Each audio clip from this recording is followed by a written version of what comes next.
Tentative gains for European stock markets this morning, with the UK's FTSE 100 index up around about 15 points, while the Euro Stoxx 50 index is higher by 4 points. The DAX in Germany is up around about 20 points. US stock futures, however, are ticking lower. The Dow Jones Industrial Average front month's future contract down about 20 points. In the currency space, both the euro and the dollar are somewhat subdued, while in the commodity space, gold is down about $4. Peripheral bond yields are relatively calm, whereas in European government bonds are holding steady. Good morning, I'm Ishaq, Siddiqi, and welcome to your daily market bite.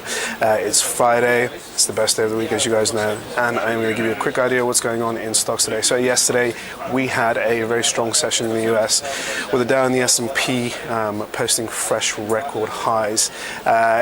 In the Asian market, we had a weaker session, and although Asian investors took heart from the strong US session, one of the determining factors for the weakness in Asia, particularly in China, was the Chinese finance minister saying GDP this year will come in around about 7%.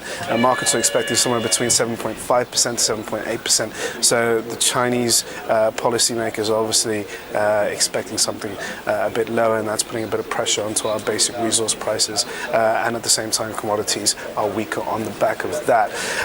Now in Europe, we are really just taking a bit of profit after yesterday's strong gains. Were up across European equities for the week, with the FTSE on track to post a gain around about 2%, while the Euro stock around about 1.4%. Similarly, like I said, the Dow and the S&P are also on track to post very strong gains for the week.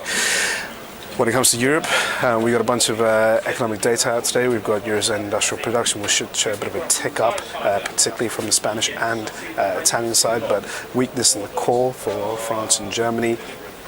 We also have UK construction output, which may slip a little bit given the fact that we had dull manufacturing numbers out this week, and also industrial production was flat, and that may give sterling a bit of a knocking. And later on in the US, we have the Michigan confidence report, which should show an improvement given the fact that we've seen strong signs coming out from the US economy. We're still riding that wave of continued central bank activism, with Ben Bernanke, the chairman of the Federal Reserve, on Wednesday at a press conference saying that the US's monetary policy remains highly accommodative, almost suggesting that QE is going to stick around for a little longer than what markets were expecting, and fearing some sort of imminent end to the stimulus programs. Now, we also have earnings out from two of the biggest banks in the world, Wells Fargo in the US and JP Morgan. JP Morgan being the biggest bank in the US, and Wells Fargo being one of the biggest mortgage lending institutions in the US. Now, investors are looking for JP Morgan and Wells to be on the headline front, but more so than that, outlook statements are going to be key, where we're looking for management to be relatively confident about the recovery in the US, and also the fact that the Fed is keeping quantitative easing a little bit more flexible than they previously had suggested.